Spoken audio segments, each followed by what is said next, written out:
there is a difference between TikTok and other social media apps like Snapchat, WhatsApp, Facebook, even YouTube.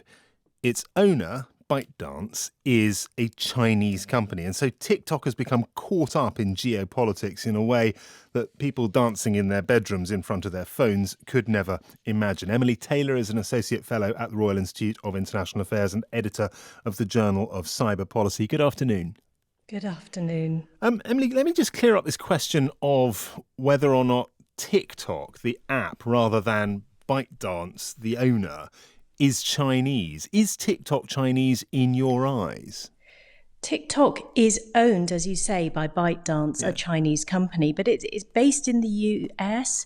It employs approximately 1,400 US employees and has said it's going to employ another 10,000 in the next 3 years.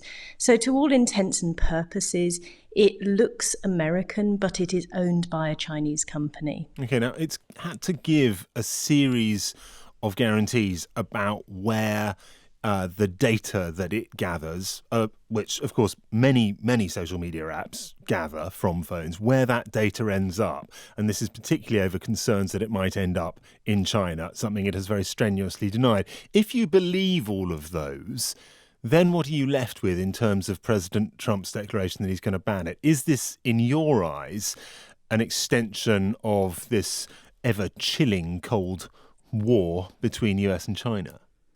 Well, it is a slightly surreal situation. You've got this really fun, cheeky app, and you'd be forgiven if you were an American teen for wondering why suddenly a whole bunch of old white guys from the US administration are talking so seriously about it. But it is that mixture of geopolitics, a smattering of protectionism, xenophobia, and also legitimate security concerns. They're all wrapped up together in a playbook that has now become familiar with those who've been following the Huawei saga. And I suppose for those of us, sitting here in the UK wondering if there is a ban, what would be the impact on ourselves? You see that with the Huawei decision, we were in the UK making our own decision. And then while we made the wrong decision, as far as the US were concerned, we came under continuing pressure to make a better decision from their point of view. Should individuals, in your eyes, be alarmed if their data is going to places like China, to places like Russia, as was the case with, I think, a face-changing app a few months ago? Is that something that individuals should be concerned about? I think we should all be concerned about what's happening to our data, whether it's in the US, the UK, or anywhere.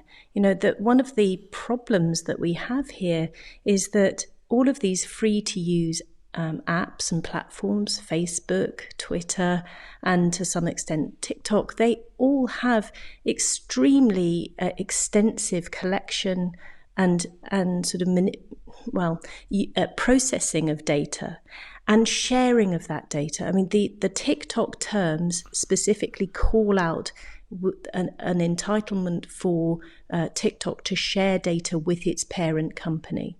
And that parent company is in China, and under Chinese law, it will be required to share data with the Chinese state. So yes, there is a concern there, but I think that there is a concern across the board about these very intrusive, exploitative ways of collecting data that have become so normalised in our society that we barely even notice. Do you tick the consent box? You have to. I tick the consent box. I'm probably one of the few sad people who does read the terms. But in the end, what are you doing? You're just depressing yourself, because in the end, if you want to use the service, you have to consent.